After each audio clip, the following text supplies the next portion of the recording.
Warning: the following video contains explicit language which may be offensive to some viewers or inappropriate for children. The content within this video is intended for mature audiences only.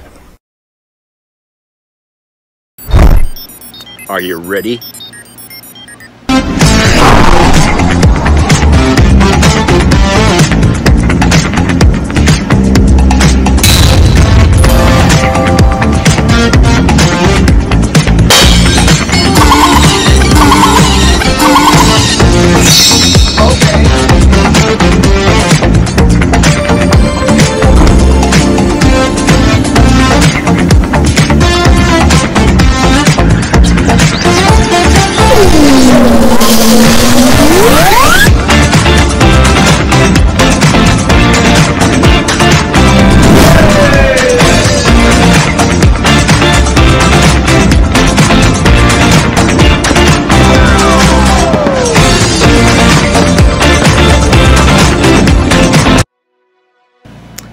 Howdy everybody, it's Jeff.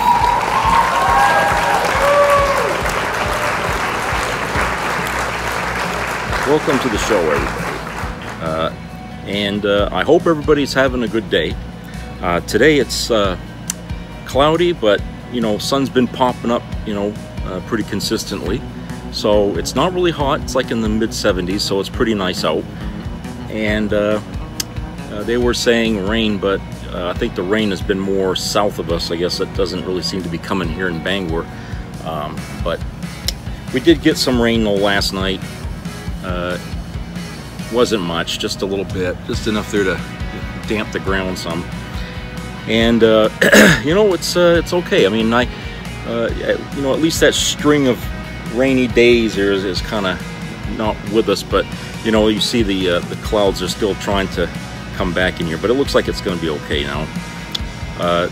But God almighty, the friggin' extreme heat in like Texas and Arizona, I don't see how you guys down here can handle that, because I'll tell you, I lived in Texas, okay, back in the 80s, okay, and we would get a few days in the summer that were over 100 degrees, and we would just stay in the house, okay, with the air conditioner running. You know, it was, I mean, to go outside, well, we had a big tree in our yard, and it gave shade, but I'll tell you, even in the shade, it was just too damn hot. But to me, I think the worst heat was always in Florida, because with Florida, you get that humidity that's like unrelenting, because there's so much swamps and you know, and little lakes and stuff everywhere, ponds. I mean, there's so much water there to just put in the air when it gets hot in Florida. Whereas in Texas, it's just dry heat, you know, and I could tolerate that better than the humidity. In Maine, unfortunately, the humidity is high here too, because of the same reason. And even though the heat never gets up into the hundreds or something, you know, like there, even if it's like 85 or 90, it feels like it's over 100 when you get that high humidity factor added into it. So I hate that. But I'll tell you, at my age now, at 51 and stuff, and having been in this state for most of my life, I don't think I could tolerate heat of any kind down in those areas of the country. So I suspect at some point, you know, people are going to probably want to move out of there and head north. Can't say I blame them. And you know, maybe now is the time to find ways to find more efficient ways of cooling down our homes or something, you know, instead of relying on the traditional air conditioner, which draws so much juice here from the power grid. I think we ought to start coming up with better ways to keep our homes cooled, so that way, you know, we can be more eco-friendly, as they say. You know, I'd like to see that. So you know, let's get the geniuses out there to work and figure out something that would really help a lot of people in the long run, I think. Well, you know, I've been following the news, and I don't really talk much about this, because I think everyone has got it in their head about what this is all about. And I'm talking about, you know, the Republicans' vendetta here against Joe Biden and his son, okay? It's all, like I said, it's all a friggin' revenge, because, you know, we came we're coming down so hard on Trump, okay? I don't know why the Republican Party even gives a shit about Trump at this point. In fact, I think they should just, you know, say, good, you know, get rid of the guy. And let the Democrats have him. You know, they can solve our problem for us, you know, getting rid of a bad element in our party. But I think that the wackadoodles in the Republican Party have seized control of it to the point where the moderates, there just aren't enough of them, and a lot of the moderates have switched parties because they're tired and sick and tired of seeing their party being abused in this way by a bunch of self-interest bastards, you know, that were just in it for the power, you know, and the glory of it all, and they don't care, you know. So what you got is a GOP that really isn't the GOP as we knew it, okay? It's more of a cult group, you know, sort of like the Nazis were when they started off. They were just a cult in their country, and because the way their system of government was set up at that time, they had a clear way of making their cult into the majority of the country simply by abusing the rules of how they run their business in the government over there. So fortunately we don't have that here, but they're making their presence known in big ways, okay? And the fact that they have 6 people on the Supreme Court and they're making rulings for the minority in America, I mean, that's pretty bad, okay, in itself. I mean, that's just the same thing that the Nazi Party was doing back in Germany in 1938, you know, by slowly getting the upper hand in their Senate or Congress or whatever the hell they called it back then. But they were grabbing all the power to the point where, you know, they basically controlled the government. And that's what the Republican Party or the Trumplican Party is doing now. And part of that is this investigation into Biden. And so some interesting stuff here about that, which is kind of funny because it just proves that, you know, every time the Republicans try to do something crooked, the truth always gets out. You know, it seems like they can't keep you know, a good scandal going unchecked. Even Donald Trump couldn't keep his nose clean enough to be able to sidestep a investigation. So there's a person called Gal Luft, G-A-L, and the last name L-U-F-T. This guy is, I believe, from China, and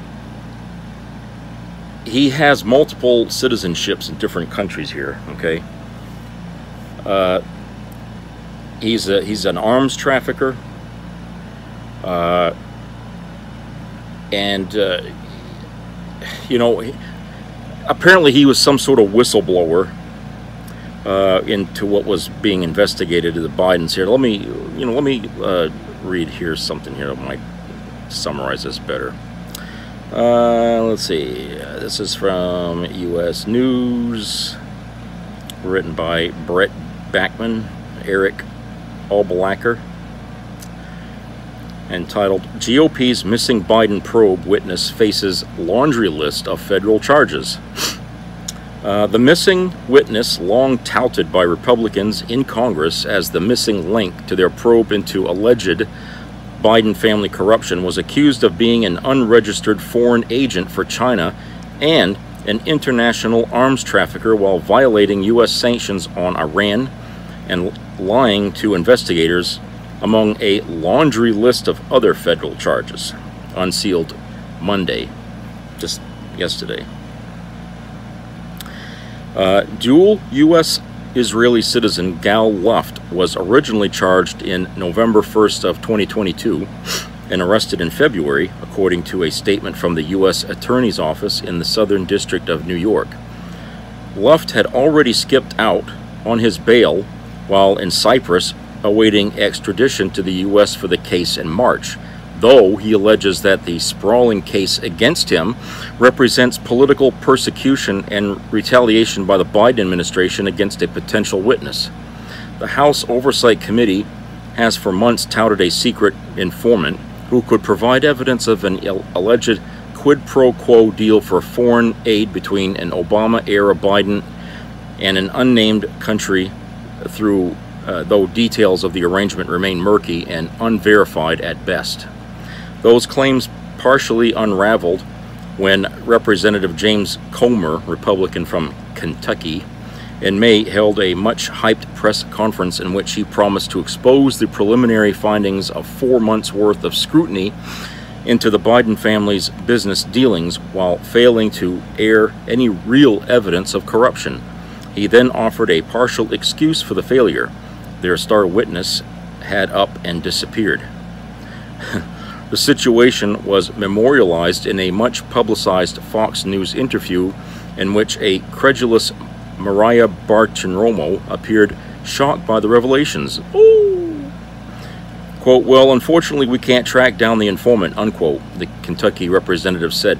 Quote, we're hopeful that the informant is still there. The whistleblower knows the informant. The whistleblower is very credible, unquote. Quote, we're hopeful that we can find the informant, unquote, Comer added. Quote, remember, these informants are kind of in a spy business, so they don't make a habit of being seen a lot or being high profile or anything like that, unquote. Left then came 4 days later in an interview with New York Post opinion columnist Miranda Devine, alleging that he was hiding out in an undisclosed location after being arrested on charges including international arms dealing, as well as a violation of the Foreign Agents Registration Act, among other charges. Quote, the chances of me getting a fair trial in Washington are virtually zero, unquote, he told Devine as the reason he skipped out on his bail. Quote, I had to do what I had to do, unquote. Despite the allegations, Comer doubled down on Friday, tweeting that Luft is a, quote, very credible witness on Biden family corruption, unquote, who, quote, provided incriminating evidence to 6 officials from the FBI and the DOJ in a meeting in Brussels on March 2019, unquote. Quote, we have no reason to believe the FBI and DOJ acted on this info, unquote, he continued. On Sunday, Republican Senator Ron Johnson from Wisconsin added Luft should be granted immunity. Quote, now he's literally fleeing for his life right now, unquote, Johnson told Fox News' Mariah Bartiromo. Quote, he's on the run, he's an important witness, he needs to be granted immunity to be able to testify and tell a story, unquote. Monday's unsealed charges add some clarity to the laundry list of alleged crimes Luft is accused of, including a 2016 scheme to, quote, recruit and pay, unquote, a White House advisor to support China-friendly policies without first filing as a foreign agent. According to a release from the Justice Department, Luft is also accused of brokering arms deals with the Chinese businesses to sell their wares in places such as the United Arab Emirates, Kenya, and Libya, all without a valid U.S. license.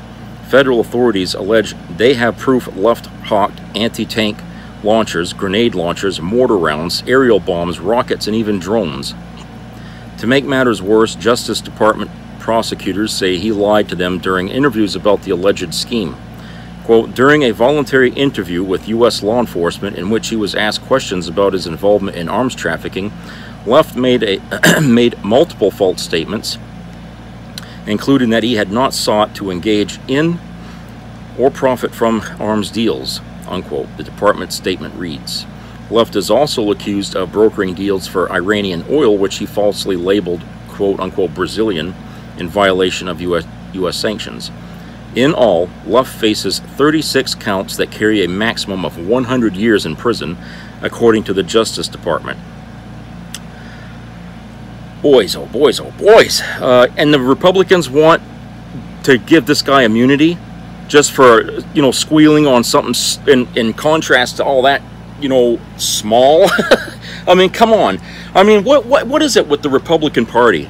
Okay, they got their claws into any fucking dirt that's out there, okay, and whenever one of their own gets caught doing something corrupt, they run to their protection, okay, and it's like they're out there screaming, don't look at the man behind the curtain. Well, they're doing the same thing here, okay. They don't want anybody to find out about what the hell he's up to, what he's been up to, and you find out that, you know, he's been doing crimes, you know, all over the goddamn place, okay?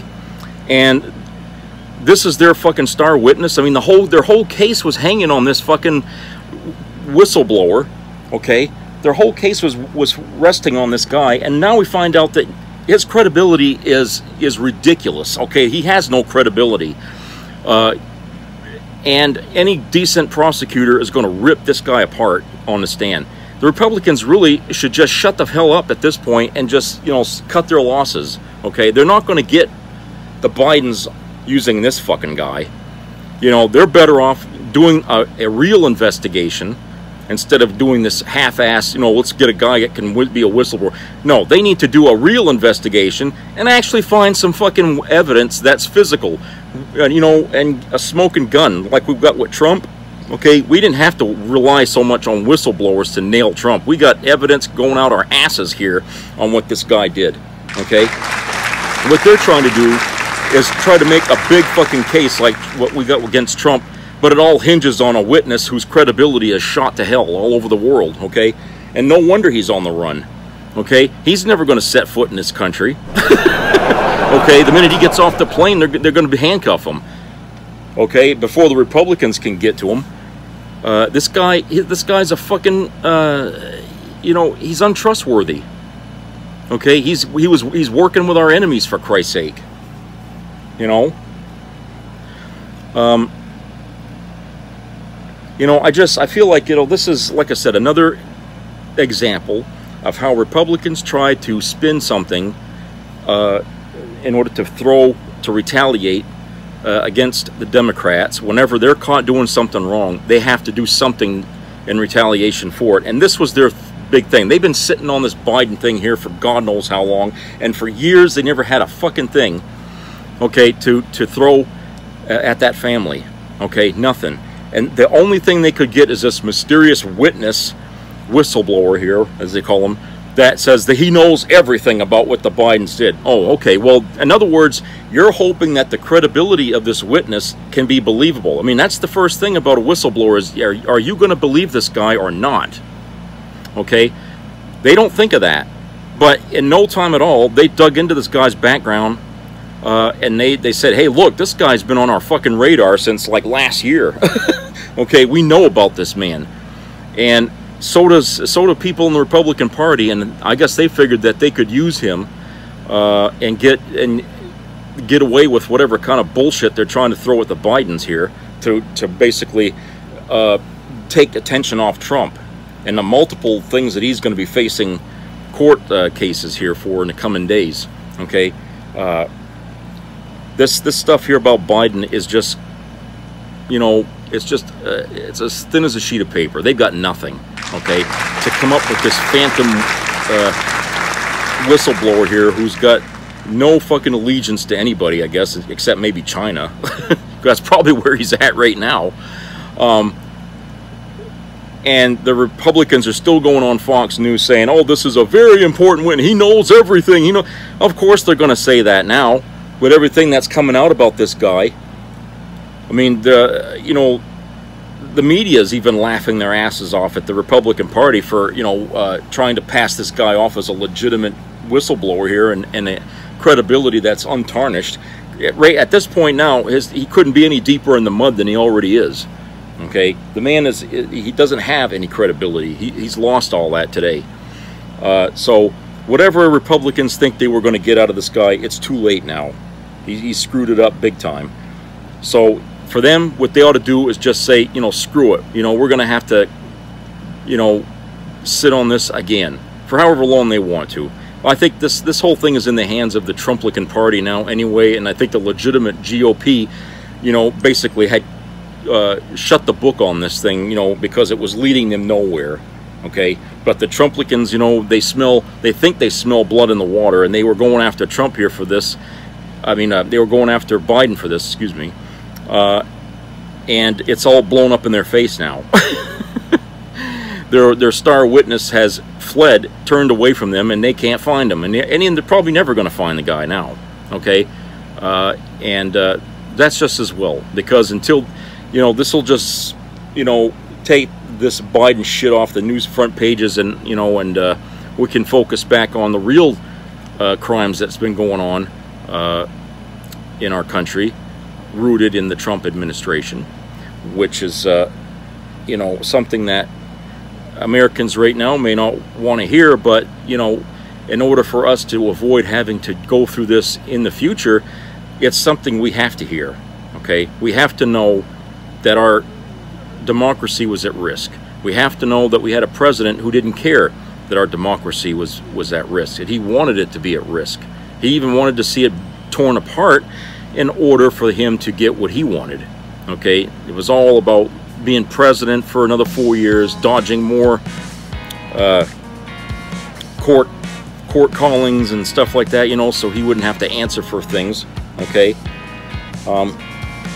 Lord only knows, you know, where our country would be today, because I can guarantee you we would not be supporting Ukraine. We'd be supporting Russia as they fight Ukraine. The United States, with Trump in charge, would have saw to that, okay? So what a difference a president can make in the direction of our country. Well, we would have been siding with the devil, likely as that, you know, as difficult as that might be, we would have been siding with them. And Trump, I guess, is one of those guys who would rather be allied with the communists rather than part of the collective good of the country, of the world, really. You know, the way that man is, I don't think we'll ever really completely understand him, and I think the only way we could ever understand him is to diagnose him, much like, you know, his niece has been doing on YouTube, you know, with her show, you know, trying to, you know, illustrate the symptoms that Trump has to what ails him, and, you know, basically saying that he was mentally broken in the first place and never should have been put in the position of being president because he was unfit for that job. So anyway, let's go to a commercial break. We shall return. Watch this.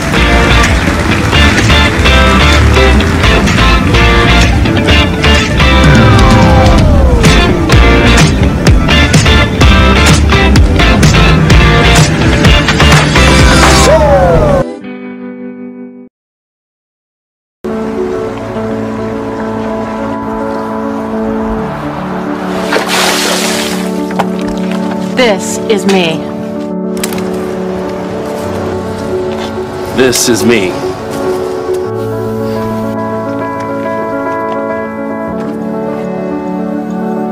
This is me!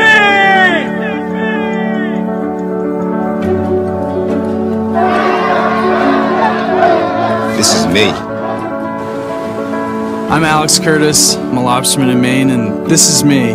I'm Ruth McLaughlin, and this is me. I'm Eric Hopkins. I'm an artist, and this is me. This is me. Me. This is me. This is me. This is me. At the end of the journey, the main thing is you, original.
Some people have a deep, abiding respect for the natural beauty that was once this country. And some people don't. People start pollution. People can stop it. Write for Pollution Booklet, Box 1771, Radio City Station, New York.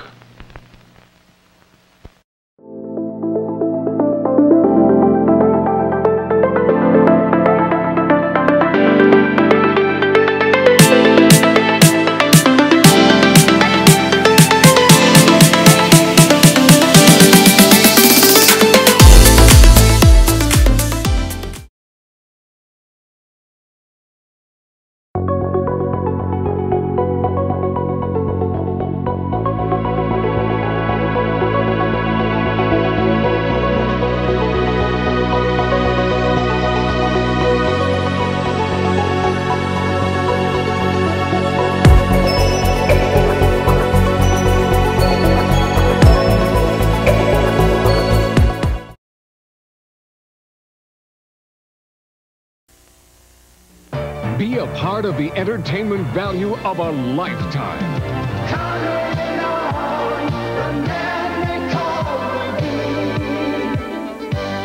I loved it. It was the best performance I've seen in a lifetime. I loved the show. I liked it very much. He's a very entertaining man. It's well worth the money. Now appearing in Charlottetown, coming to Halifax November 6th to the 18th, and St. John November 20th through the 26th.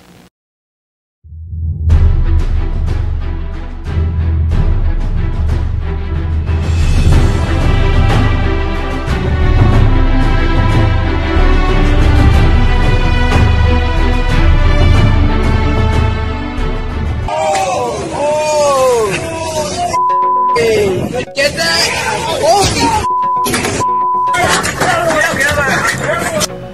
Welcome back, everybody.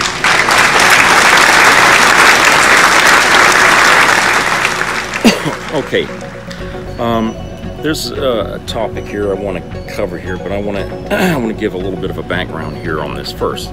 First thing I want to illustrate here is the Republicans' position here over the years about public education. Okay, some of you probably already know this, but I'm just going to read this article here that kind of hammers out, you know, basically what it's been like for, you know, Republicans and what they're doing.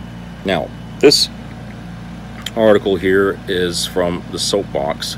It was written last August, and it's titled "The Republican Plan to Devastate Public Education in America."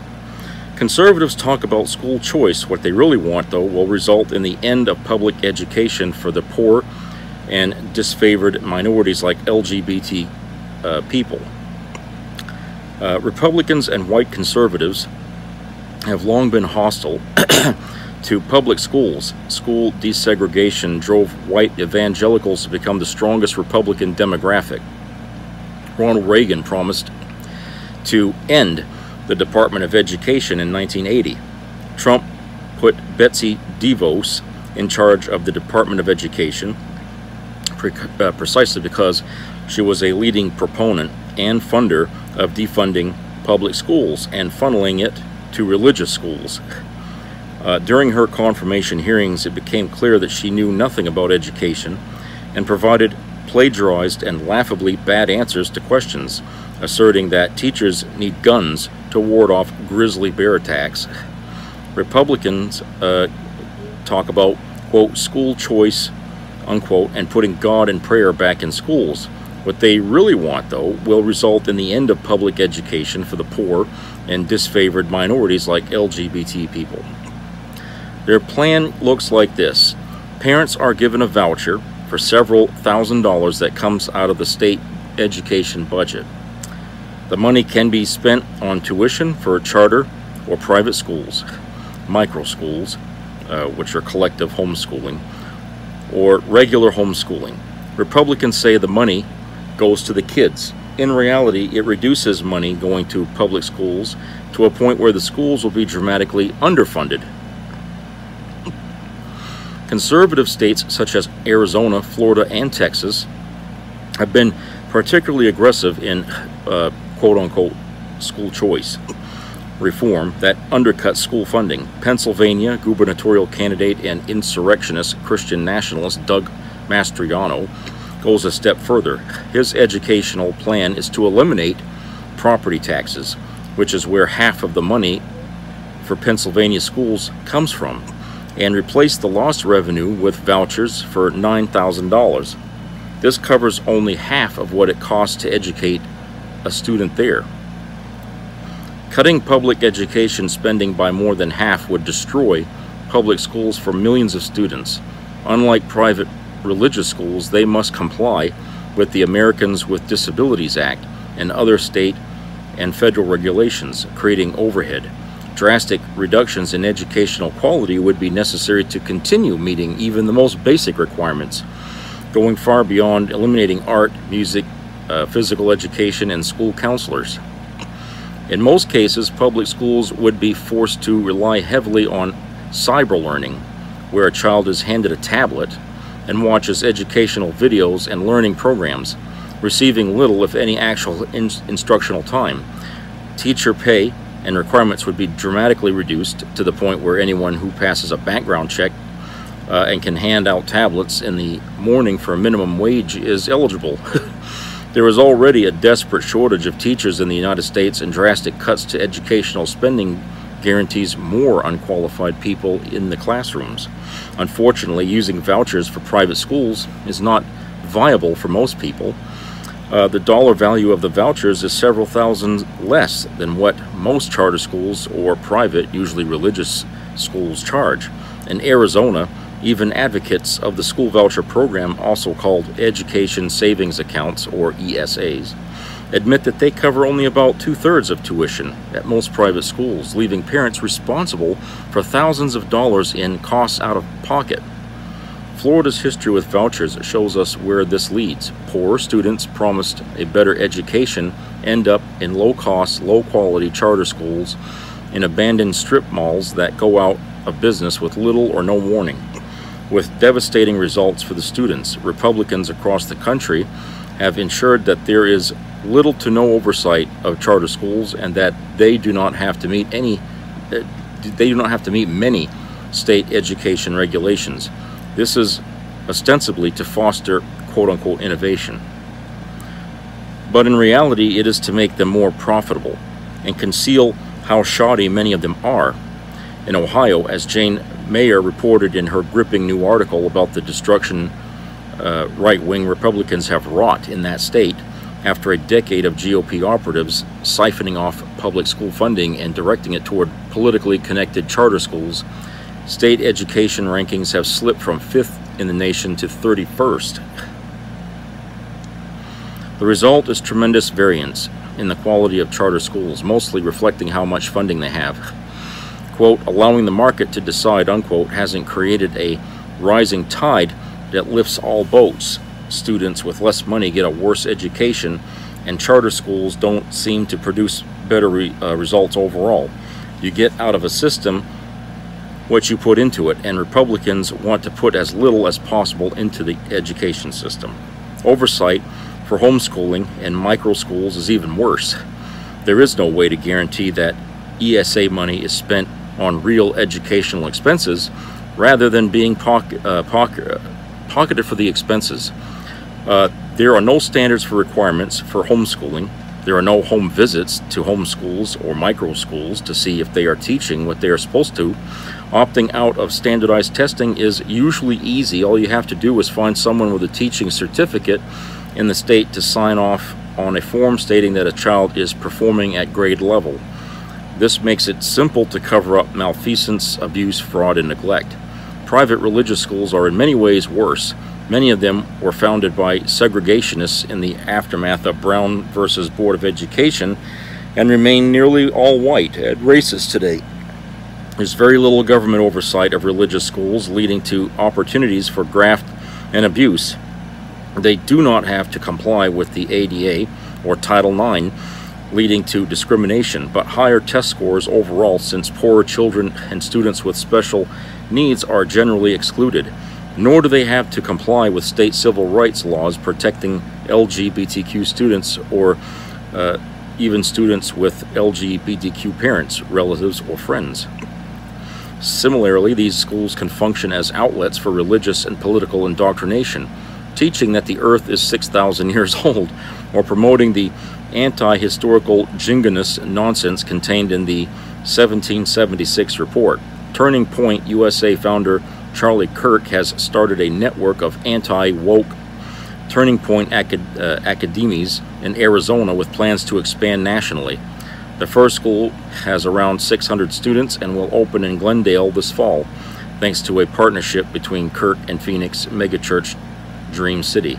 If the above strategies are spread nationwide, the only way for poor parents to give their children a decent education would require taking out loans or send them to private schools operating as indoctrination camps. The Supreme Court is doing its part, ruling in Carson versus Macon that state laws cannot bar religious schools from public funds. Additionally, Texas plans to challenge the Supreme Court ruling in Blair versus Doe, which required that states make public education available to every student. Governor Greg Abbott's challenge is based on the premise that the state has no obligation to educate students who are not U.S. citizens, but the impact could be much broader. The Supreme Court's rulings have shown that it does not have a problem with issuing sweeping rulings that have devastating and widespread impacts. Thus, a broad ruling overturning Plyler entirely is very plausible and would impact more than just undocumented students. It could broadly be used to slash education to the point where all public schools can afford to do is send a student home with nothing but a tablet and a list of online lessons to do. This would go far beyond the effects of budget cuts we already see, such as large class sizes, reduced school weeks, and unqualified teachers.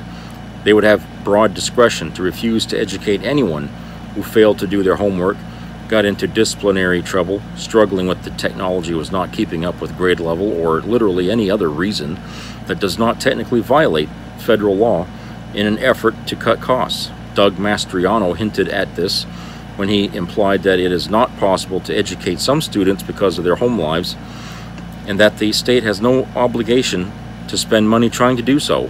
The end game gets even uglier. There are a host of predatory lenders and well-funded religious institutions that would love to see people taking out loans to put their kids in decent schools. All the GOP has to do is either let the value of vouchers and ESAs stagnate, or reduce them over time to create the educational system they always wanted, one in which poor non-whites and LGBTQ people are unable to get a decent education, and conservative white Christians are heavily favored. Okay, not very good there as far as conservatives are going on that. So now let me bring you to something more up to date here about concerning that.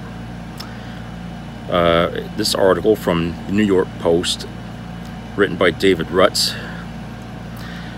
Georgia Democrat says lying progressive hypocrites are abandoning state's most vulnerable kids.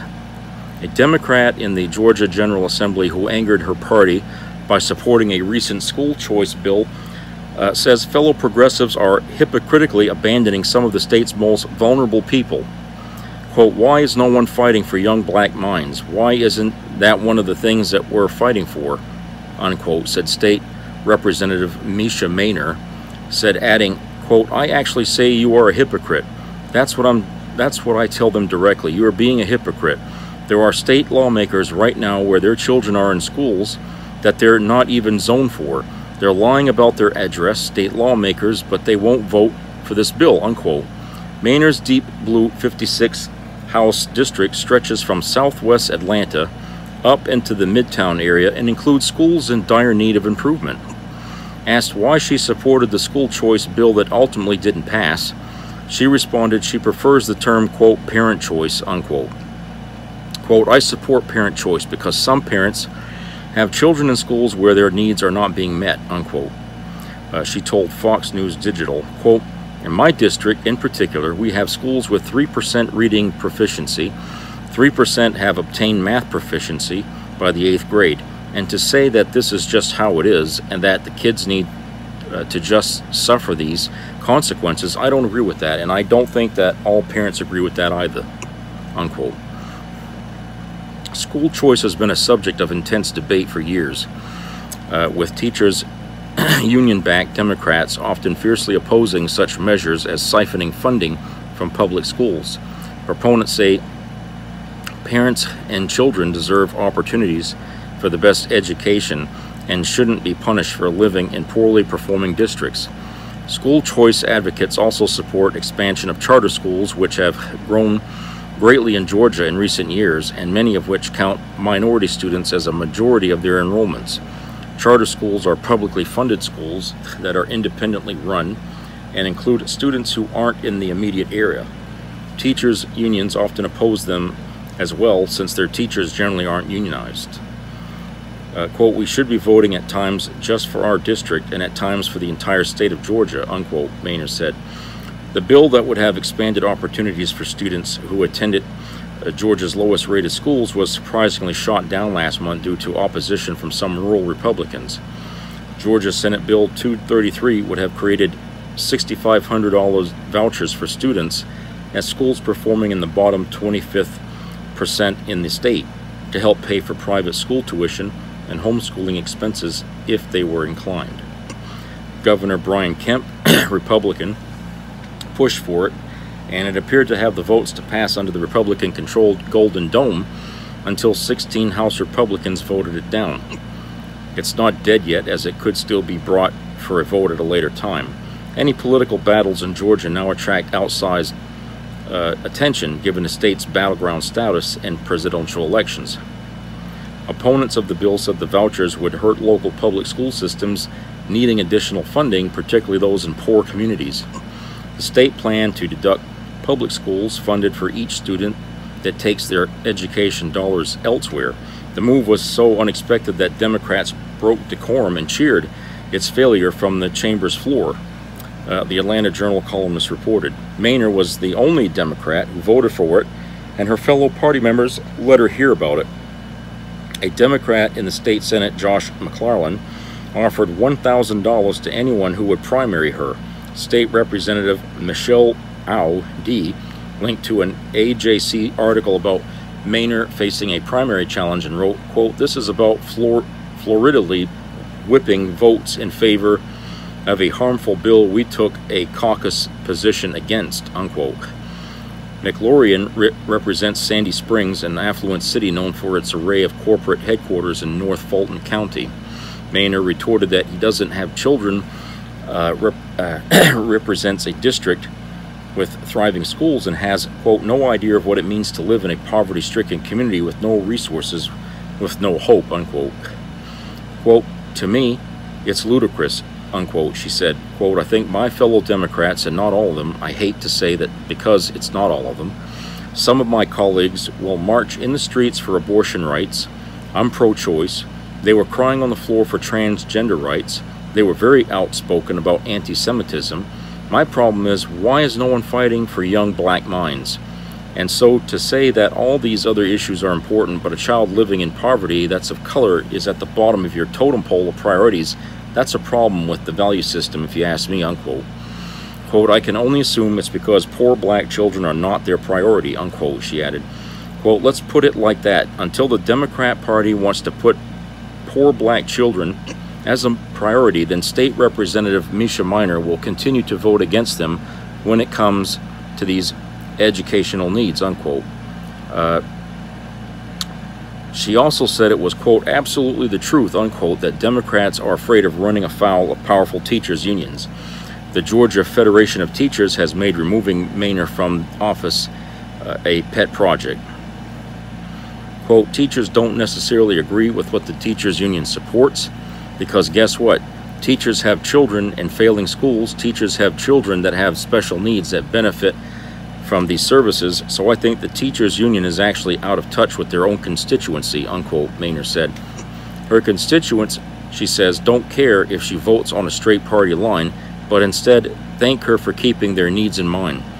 Born and raised in Atlanta, Maynor said her mother used someone else's address so her daughter could attend one of the better public high schools in the city.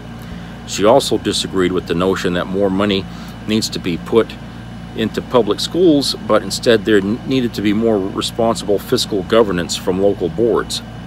quote, I don't think throwing money at a system that's not working is the answer. I think going in and looking at how the money is spent is what needs to be done first, unquote, she said. Axios reported Maynor has voted with Republicans on other major issues since she took office in 2021, including a ban on localities lowering police budgets and a controversial oversight board for prosecutors. A physical therapist who is also pursuing a doctorate in business administration, Maynor said her Christian faith helped guide her to run for office, pointing in part to Priscilla Schreier's book, quote, Discerning the Voice of God, unquote. She is a single mom with 2 kids, one of whom is about to head to college. Quote, I'm not a part of anybody's system. I'm not part of anybody's in-crowd. God said to run, and so we're going to run, and I won. The moment I hear I need to get out, I will get out, unquote. The Georgia State Department of Education recently identified 175 low-performing schools in need of additional support, with issues like poor graduation rates and falling behind on key skills. All of them are Title I schools, meaning at least 40% of the student body comes from low-income families, GPB reported. Okay, so why did I go through all this here? Because this lady here, Maynor, decided she was going to become a Republican. And I just read to you where the Republicans stand on education, and it's dismal. Why would she go run to the very thing that she's trying to avoid here in order to make a statement? I mean, doesn't that sound a bit foolish? I mean, why can't she just talk to the Democrats, you know, and try to figure out what the hell's going on? Why are you guys not on board completely with this issue, education? It's a big issue, and it's not just Georgia, it's everywhere. The whole country's facing this problem, basically, okay? And if the Democrats in that state are, you know, wishy-washy on the issue and seem to be more firm on other issues, which include black people too, by the way. I mean, I don't see the reason why she has to say that this is about race here, okay? Because the other issues she says that they stand firm on involve people of all nationalities and of all races and whatever colors, okay? Why does she accuse them of being racist on this thing? Or, well, no, she's not saying racist, but she implies that there's racism behind this. I don't get that, okay? They can't be all for one thing that involves all races and then not against against something that because of a race. I mean, that doesn't make sense, does it? I mean, the problem is the school system in the state, I think, which has been damaged severely by years of Republican interference, both on the federal level and state level in many states, okay? And I think she's losing sight of the fact that, you know, this is a problem that is always going to get a roadblock when it comes to getting funding for schools and stuff like that. Whenever you talk money, adding money into something other than defense, okay, you're always going to get, you know, from everybody, okay? Nobody wants to spend a dime on anything that doesn't involve the military or whatever. And you certainly can't convince people to cut the military budget, okay? When it goes up, it stays up, and it goes up, it stays up again. You know what I'm saying? And when you look at the national budget and what percentage of the money goes into what, everything except defense has this little sliver of a percentage of where the money goes, okay? And as you can see, it's not enough. Okay, they've been cutting and cutting and cutting into all these other programs to give to the defense system in this country, and the evidence is all around us. It's evident now that we can't ignore the problem anymore. We have to go back and say we cut too much out of these programs. You know, this is the 21st century now. Things have to cost more money, and therefore we have to meet those new costs. And we can't just keep throwing our money into a system that, you know, gives us only the security of, well, no one will attack us. We could do that even with half the budget the military has, because most of the things today military doesn't need. You know, we don't need to have as many troops that we have. to fight in wars. A lot of technology really takes the place of what one troop can do. So we don't really need to invest so heavily in that. And when you don't have troops, you cut costs right there, because for that troop, you got to house them, you got to feed them, you got to take care of their medical needs. It's a constant cost. And the thing is that we don't really need that, and we could save a lot right there in the budget. You know, and there's no point in having, you know, equipment that you know, really, you know, other countries in the world can't really how can I say it? I mean, to have a fighter plane here that has every goddamn thing in the kitchen but the kitchen sink, you know, and the cope. I mean, when are you ever going to need something that sophisticated to take out some of the primitive shit that's flying around out there today? Okay. I say, you know, your military is fine. It doesn't have to be overkill on everything we do. Okay, we can accomplish the same thing with less. Okay, technology has taken the place of a lot of things, even in the civilian world. In the military world, it should be the same. These fucking jets can practically fly themselves now. We don't even need a pilot to fly these planes. Okay, we got drones, for Christ's sake, that can fire missiles and crap. I mean, how the hell why do we still need to be training pilots? That cost right there is a lot. Just to train one pilot costs a lot of money. Okay, and you know, it would be cheaper just to build a fucking drone and send it out than to train a pilot, you know, and feed him and house him, and, you know, and if he's got a family, take care of them and their medical needs. I mean, there's a lot of money there. So if you want to find money for education, it's not impossible. Okay, there is money out there, but it's just not being diverted to what we need where we have to should have it the most. Okay, for those people who need it the most. And teachers are underpaid. The schools in this country are dilapidated in most places because they were built in the 1950s and they're still using them today. The teachers in some of these schools are in over their fucking heads because they got big classrooms, okay? And, you know, I feel like they fight a losing battle in the classroom as well as out in public with the parents, okay? Because the parents expect these teachers to work miracles, okay, for their kids. And the teachers can't work miracles, but they also need more money in order to give the kids the specific tools that they need to live in the 21st century world, okay? Where they, you know, they're going to be confronted with electronics and computers all day long, okay? Practically in any job now, even the low-wage jobs, you know, I mean, I go to a restaurant, I mean, all the friggin' registers are flat-screen monitors, and, you know, and they got Wi-Fi connections to, you know, other little tablets that are put on the table. I mean, there's education that needs to be put to that, you know. And the big jobs in the world today are going to be people who understand science and technology. Okay, those are going to be the much needed avenues. You know, especially, you know, even in the medical field, we need more doctors and nurses. So what they're saying is we got to have smarter people out there, okay? And that means the schools are going to have to teach the kids much better than they have, so they're prepared for college. And that comes with its own bag of worms there, you know, when we're talking about costs and everything. But the Republicans have made it very, very difficult for people to begin their life from high school to something that they feel they want to do, okay? They made it very difficult. And you don't get any sense that they even give a shit that people think that they're being treated unfairly. They don't care if the schools are being discriminating and picking only what they want, okay? They don't seem to care about that. In fact, last week they've proved that point, you know, with the you know, the system they had in place here to you know, prevent people being selected for colleges by race. And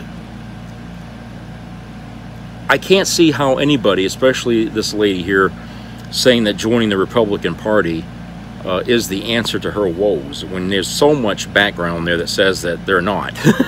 Okay, to me that sounds very, you know, obtuse. You know, it's just, it doesn't, it feels like they're just, she's not really thinking about it. Maybe she's just acting on her emotions here on this, you know, just to throw a big fuck you to the Democrat Party because she couldn't get her what she wanted. She's not going to get what she wants with the Republicans, okay? I can tell you that right now.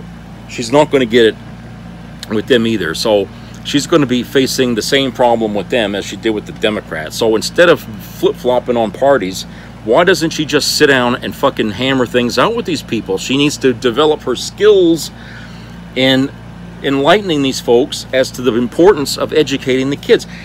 Think about that for a minute. I mean, if these people can't understand that if you invest in education, you get back tenfold, if they can't understand that, then there is something seriously wrong with the brain power in that goddamn area she's at, okay? There is something really wrong with that, okay? It's easy to stand for rights for somebody and stuff. It doesn't require that much thought. I mean, it's common sense tells you got to treat everybody equally, okay? But when you're talking about money and talking about where that money should go, that's where people seem to go, you know, it's like they don't care. I mean, I just don't understand why it's so hard to make these people realize that a smart kid is going to be an innovative kid. It's going to be a productive kid. It's going to do wonders for the country. You know, it's going to bring a lot more back into the community than it ever spent to educate that kid. You know, how much more proof do you need?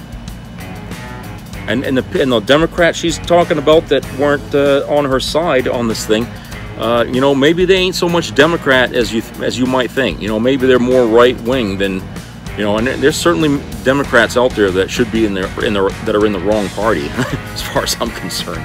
Okay. All right. So anyway, that's about it. And I hope everybody has a great rest of the week. So please keep your ears open for local COVID-19 news. Subscribe, comment. And please treat each other nice out there, and try to keep the anger down to a dull roar. And be careful where you go in public areas. There's always somebody with a friggin' gun somewhere. So I'll talk to you guys later. Take care.